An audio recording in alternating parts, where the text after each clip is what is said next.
Nagkarating na ako dito. Sa likod uli. Ayun na siya, oh. Oh? Ayun na siya, oh. Gumagawa ng kanyang paraan. Uy, kung ano yun yung hose nila. Iayos mo.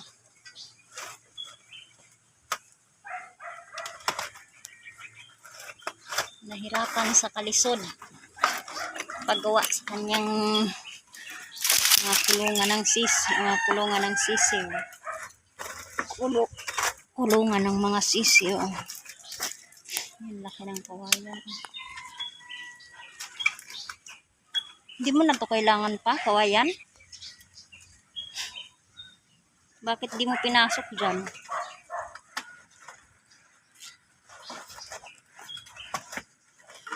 Siya ay nahirapan sa kalisod. Kasi nung wala pang net, di niya muna inayos. Hirap tuloy siya.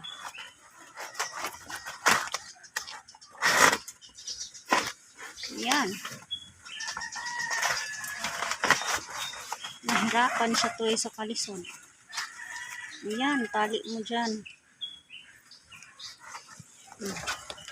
Ang lawak pa yun dyan. Oh. Ang tama talaga sa mga sisiw. Ang dami ng mga sisiw niya. Lahat ipaghahalo-halo sa likod ng bahay ko.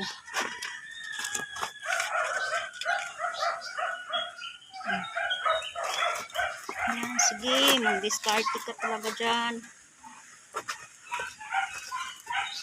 Buti na lang, ang dami din yung net. May kapal pa. Ayan, kahit dyan lang pala pa ang kapal, oh. Okay naman pala, may silungan lang sila.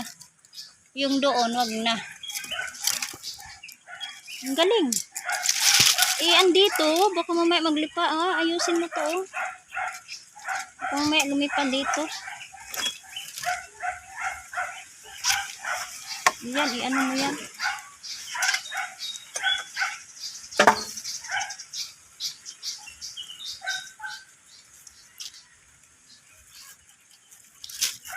Mga sabitan nito, eh.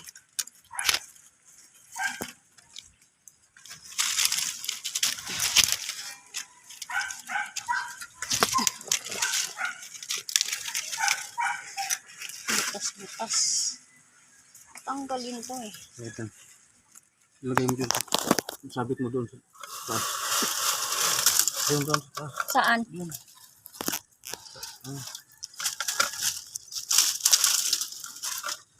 Teka lang, pinasabit-sabit dito. Ilagay mo lang yan.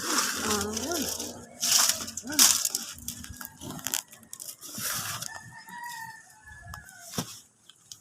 Ilagay mo.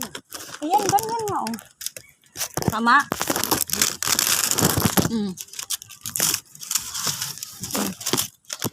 Ano,